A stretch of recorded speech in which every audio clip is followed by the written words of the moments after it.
मुझे ये लगा, लेकिन मुझे ये नहीं पता था कि शारीरिक शोषण पे भी इंसान उतर सकता है। लेकिन जब 2-3 लड़कियां मुझे बोलने लगी कि मैं सेफ़ नहीं हूँ, मैं छोड़ रही हूँ, 2-3 लड़कियां थी, वो छोड़ती भी चली गई। अंत में मेरे ऊपर भी प्रेशर उनका एक आवेदन प्राप्त हुआ है, उस पर एक हम लोगों ने FIR भी रजिस्टर्ड हुआ है। आज वो पीड़िता आई थी मिलने के जी, डीएसपी से मेरी मुलाकात हुई है। अभी मैं डीएसपी सर से ही मिलने आई थी, जहाँ पर उन्होंने कहा है कि कार्रवाई होगी। आश्वासन दिया था कि अगर तुम इस ऑफिस में रहती हो तो तुम मैनेजर हो ही। बिस्कोमान में तुम्हारा हम चैम्बर ऑलरेडी बनवा, तुम जब बिस्कोमान में जाओगी तो एक तुमको पर्सनल गाड़ी दे दिया जाए। नहीं, मुझे इतना लगा था कि हो सकता है कि एक होता है ना, इंसान का होता है कि देखता है कि मेरे कंपनी को पूरा चला रही है, तो एक लगाव हो जाता है कि नहीं चलो तुम मेरे कंपनी को संभाल सकती हो, मेरा गोवा में बिजनेस है, तो तुम अगर यहाँ संभाल लेती हो तो मैं वहाँ आराम से कमा पाऊँगा।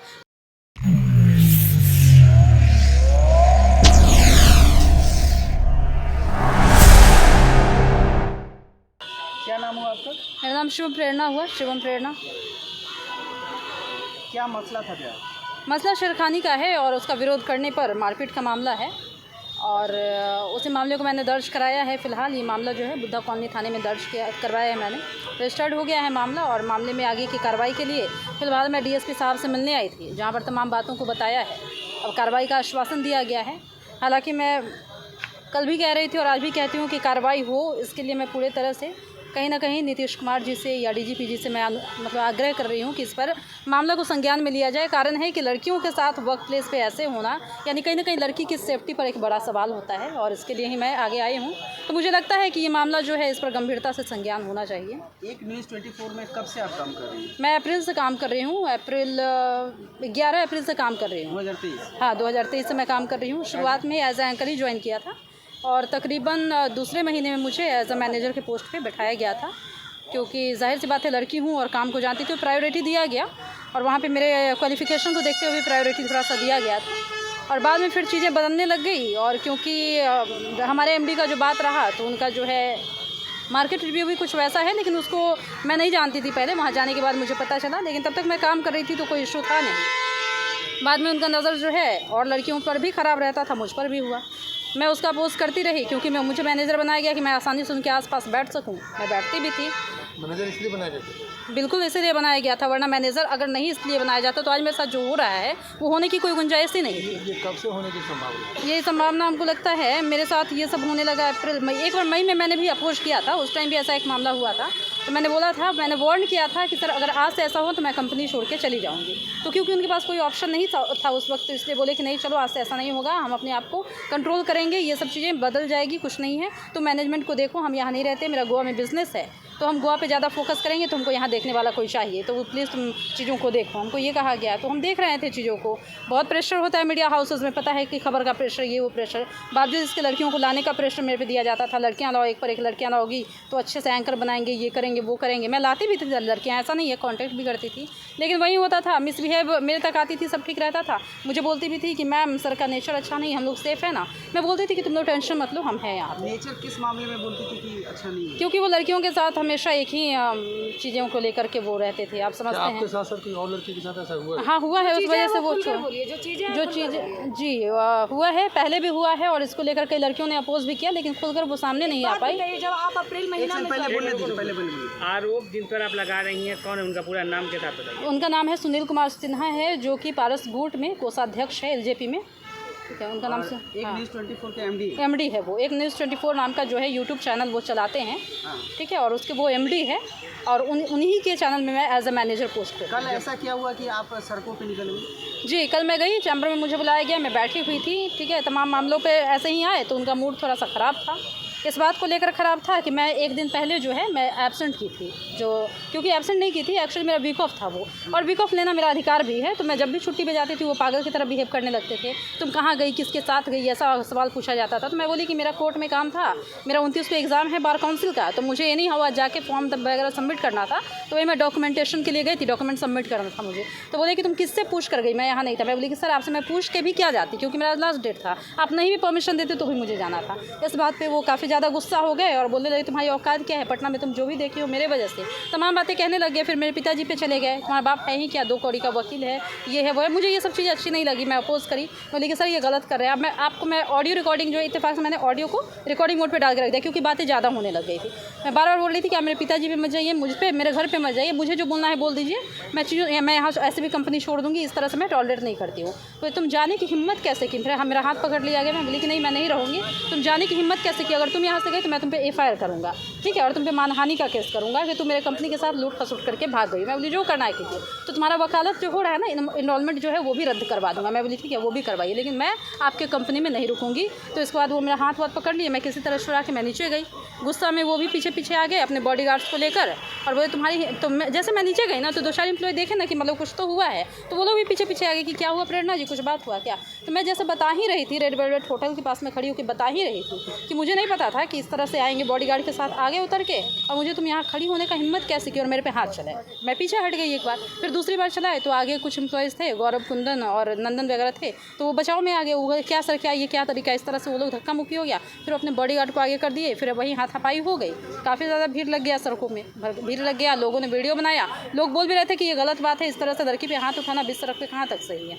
इसके बाद मुझे बोला कि तुमको देख लूँगा मैं, पटना में तुमको रहने नहीं दूंगा, न तुमको वकालत करने दूंगा, न किसी फील्ड में तुमको रहने दूंगा, तुमको मैं देख लूँगा तुम क्या कर लेती हो, ठीक है। यही सब तमाम बातें बोलने लगे। फिर खींच के लोग सब ले गए उनको। आपका जो वर्तमान पता है, पटना में रहती है? हाँ, अभी मैं पटना में रहती हूँ और मैं हाजीपुर की रहने वाली हूँ। अच्छा, कहाँ की रहने वाली है? हाजीपुर की रहने वाली हूँ मैं। अच्छा, यहाँ पे आपके पिता वकील हैं? हाँ, मेरे पिताजी जी नहीं, मेरे पिताजी सिविल कोर्ट में वकील है, ठीक है ना। और हाँ, मैं भी यहाँ पर मीडिया हाउस में काम कर रही थी, लेकिन मैं भी हाई कोर्ट ही ज्वाइन करने जाना चाहती थी, जो ये नहीं जाने दे रहे थे, क्योंकि मेरा ऑलरेडी वकालत का कंप्लीट हो चुका है और मुझे प्रैक्टिस करना है, तो इसके लिए मैं जाना चाह रही थी, जो मुझे नहीं जाने दिया जा रहा। चाहते क्या थे आपसे, आपको क्या लगता है आपके MD क्या चाहते थे? वो मुझे दिल्ली जाने का प्रेशर बना रहे थे। दरअसल संजीव हंस का एक मामला था, तो उसमें इनका कहना था कि तुम ड्राफ्टिंग करो, मैं तुमको 1 लाख रुपया ट्रांजैक्शन कर दूंगा। मैं बोली कि देखिए सर, ऐसा है कि मेरे घर से पटना के बाहर जाना अलाउड नहीं है। रही बात ड्राफ्टिंग की, तो मेरे से बड़े बड़े वकील इस केस पे काम कर रहे हैं, आपका केस सही डायरेक्शन में है, सुपरविजन नोट भी मैंने पढ़ा है। उसमें जो नो कोर्सिव का मामला था, संजीव हंस और गुलाब यादव नो कोर्सिव भी ले चुका है, तो इस मामले में पढ़ने का कोई मतलब नहीं, क्योंकि मैं न्यू कमर हूँ और मेरी अभी उतनी एक्सपीरियंस भी नहीं है, जो सच्चाई है। मैं क्लियरली बोली, तो बोले तुम चलना है या नहीं चलना? मैं बोली मैं नहीं चलूँगी। तुम नहीं चलोगे, इसी बात पे वो पैनिक हो गए और इसके बाद ये पूरा तमाशा हुआ। अभी आपने थाना सबसे पहले कब करवाया और किस डेट में करवाया? जी मैंने कल बुद्धा कॉलोनी थाने में, कल 11 तारीख था ना, कल 11 तारीख को मैं गई हूँ बुद्धा कॉलोनी थाने में, जहाँ पर तकरीबन 9-10 के करीब जो है मैंने FIR दर्ज करवाया है। जी, आपकी FIR ले ली गई? हाँ, मेरी FIR ले ली गई है और उसमें जो है उसका जो सब कुछ है हो गया है, रजिस्टर्ड हो गया है FIR। आज कोतवाली में DSP से? जी, DSP से मेरी मुलाकात हुई है। अभी मैं DSP सर से ही मिलने आई थी, जहाँ पर उन्होंने कहा है कि कार्रवाई होगी, आश्वासन दिया है कि तमाम चीज़ों को आप लिखित में दीजिए, कार्रवाई होगी। क्या आपको प्रलोभन कुछ दिया गया हो ऑफिस की तरफ से? कुछ हाँ, प्रलोभन दिया गया था कि अगर तुम इस ऑफिस में रहती हो तो तुम मैनेजर हो ही, डिस्कॉम में तुम्हारा हम चैम्बर ऑलरेडी बनवा रहे हैं, हम चले जाएंगे गोवा का बिजनेस देखेंगे, तुम्हारा जो है तुम इस चैनल को देखना, जो भी हम अपना मनी होगा वो यहाँ पे या तो कैश में रख देंगे या फिर जो कंपनी का जो ये है अकाउंट है उसके थ्रू ट्रांजैक्शन होगा, तमाम चीज़ें जो है तुम्हारे अकाउंट पे आएगी। लेकिन हम बोले कि नहीं, हमको इन सब चीज़ों में नहीं पढ़ना है, क्योंकि बाद में फंसने का डर होगा तो वो मेरा होगा, आप तो सेफ हो जाएंगे। हम नहीं बोलेंगे, हम इन चीज़ों में नहीं पढ़ने वाले हैं। इवन जो भी एम्प्लॉयज़ को जो सैलरी वगैरह देने लगे थे, अब जाकर तकरीबन मानिए ना 2 महीने से जो भी एम्प्लॉयज़ को सैलरी दिया था मेरे अकाउंट में, जबकि मैं बोलती थी कि सर अगर वो सामने है तो आप डायरेक्टली दे दीजिए ना, लेकिन वो मेरे अकाउंट से हो करके और बोलते नहीं तुम दे दो। तो इसलिए मैं जानती थी कि ये कभी ना कभी दिक्कत होगा, तो मेरे अकाउंट पे जब भी आता था ना सैलरी, मैं उसी टाइम एम्प्लॉयज़ को बुला करके उन्हीं के चैम्बर में दे दिया करती थी। तो ये सैलरी आपके अकाउंट में क्यों दे, इसके पीछे की वजह? हाँ, ताकि इस पे ये दिखा सके कल के डेट में अगर ये छोड़ के जाती है कंपनी, तो दिखा सके कि मैंने इसको इतने पैसे दिए हैं, इतना ट्रांजैक्शन हुआ है। यही मानहानि है। लायबिलिटीज भी आपके पास रहने के लिए, गाड़ी वाड़ी कुछ भी दिया? नहीं, फिलहाल तो नहीं दिया गया था, लेकिन बातें कहीं जा रही थी कि तुम जब इस्कमान में जाओगी तो एक तुमको पर्सनल गाड़ी दे दिया जाएगा और जो भी तमाम के साथ कहा कि कोटेशन आपके नाम से निकला हुआ है। नहीं, ऐसा कुछ तो कोटेशन, जी हाँ, कोटेशन मैं बता रही हूँ। ये मामला अभी से तकरीबन 3-4 महीने पहले का है, जब उन्होंने कहा था, सब मुझे नहीं कहा था, पूरे मीडिया हाउस में आके कहा था कि जिसको भी गाड़ी लेनी है वो अपना बता दें, लोन पे जो सैंक्शन होगा, लोन कैनरा बैंक से उनका काफ़ी अच्छा कॉन्टैक्ट है, तो उनको मैं लोन सैंक्शन कराऊंगा, ठीक है ना। तो मुझे बोले कि प्रेरणा तुमको भी स्कूटी लेना था क्या? मैं बोली हाँ लेना तो है सर, लेकिन अभी सोच नहीं तो ले लो कोटेशन ले आओ तुम। तो कोटेशन मैं ला करके दी थी। NIT घाट पे जो एक होंडा या हीरो का शोरूम है, वहाँ से मैं 2 गाड़ी का कोटेशन उनको दी। लेकिन ऐसा नहीं है अगर वैसा कुछ रहता तो मुझे कई दफ़ा उन्होंने लेने कहा गाड़ी, मैं ले ली होती। मैंने कोटेशन उनके पास जमा किया। चैट पे उनको ये लिखा है कि अभी कंपनी के पास ब्लैक कलर की 2 गाड़ी है। हाँ। अगर लेना चाहे तो ब्लैक कलर की गाड़ी हम ले सकते हैं सर, आप मेरे अकाउंट में पैसा डाल दीजिए।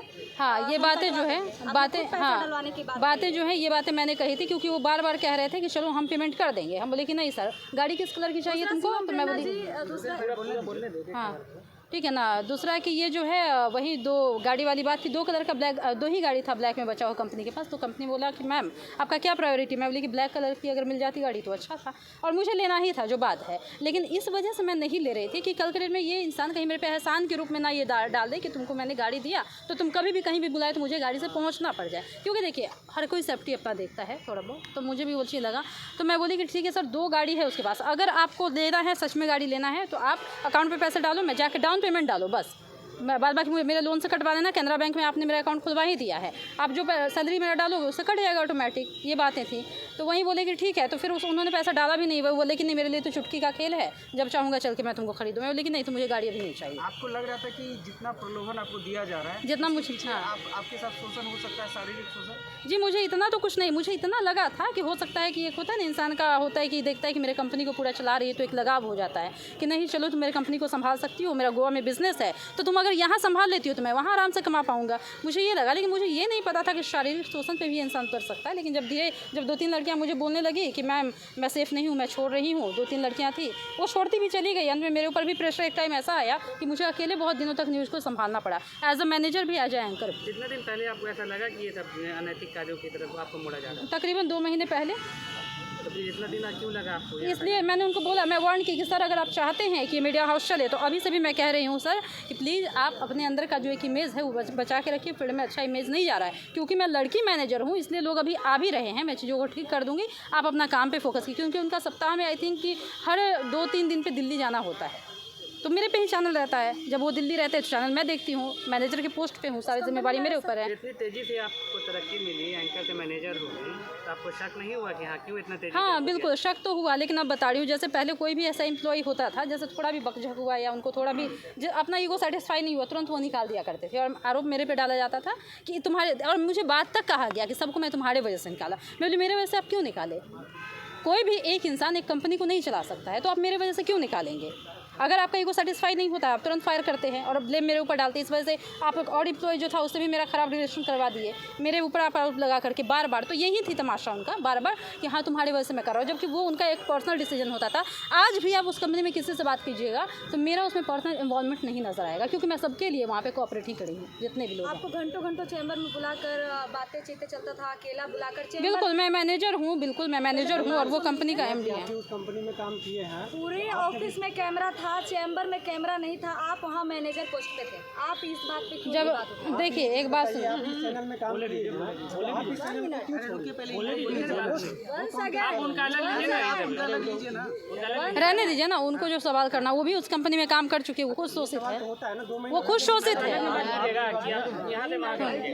हाँ आप मैनेजर पोस्ट पे थी, उस चैम्बर में कैमरा नहीं था, हाँ सब जगह पे कैमरा था। और वसीम खान नाम का एक इंसान जो सबसे पहला उस कंपनी का मालिक बना था, जब वो मालिक था वहाँ पर तो वो उस चैम्बर में कैमरा था। अब ऐसा क्या हो गया कि उसको हटा? देखिए अब ये बातें मुझे अभी पता चल रहा है, ये सच में मुझे इस बात की जानकारी नहीं थी कि वसीम खान जब वहाँ पे थे तो वहाँ कैमरा था। क्योंकि जब से मैं ज्वाइन की हूँ मुझे एक ही बात वो हमेशा कहता रहा, घबराओ मत प्रेरणा, इस चैम्बर में कैमरा मतलब कैमरा नहीं है। मैं बोलती भी थी सर कैमरा क्यों नहीं है? तो एक उसमें प्लस पॉइंट था उस ऑफिस में, अगर कैमरा नहीं भी है तो उसका जो दरवाज़ा है ना थोड़ा ट्रांसपेरेंट है, जैसे शीशा लगा हुआ है, तो उसको वो कर्टेन होता है ना उससे ढके रहता था, समझ गए ना। तो मुझे लगता था कि अगर कुछ वैसा कभी ज़्यादा होता है तो मैं हल्ला करूँगी तो बाहर गार्ड जी है तो वो आ ही जाएंगे, तो कैमरा नहीं होने पे। लेकिन हाँ इस बात को लेकर वो बाद में सांत्वना भी देता था कि यहाँ कैमरा है ना, यहाँ जो खुला हुआ है ना, तो तुमको डर रहता है कि गार्ड जी है। हम बोलेंगे सर इसमें हमको क्यों डर रहेगा? आपके इमेज पे सवाल होगा तो मेरे इमेज पे भी सवाल होगा, क्योंकि यहाँ लड़कियाँ ही हैं जो गलत हो जाती है। तो बोला कि टेंशन मत लो, इसको मान मैं बनवा रहा हूँ, वहाँ पे कोई कैमरा अंदर नहीं है, रेस्ट रूम है वहाँ कोई कैमरा नहीं है, और उस पर बाहर जो है नो डिस्टर्ब का बोर्ड रहेगा, एक ग्रीन लाइट रहेगा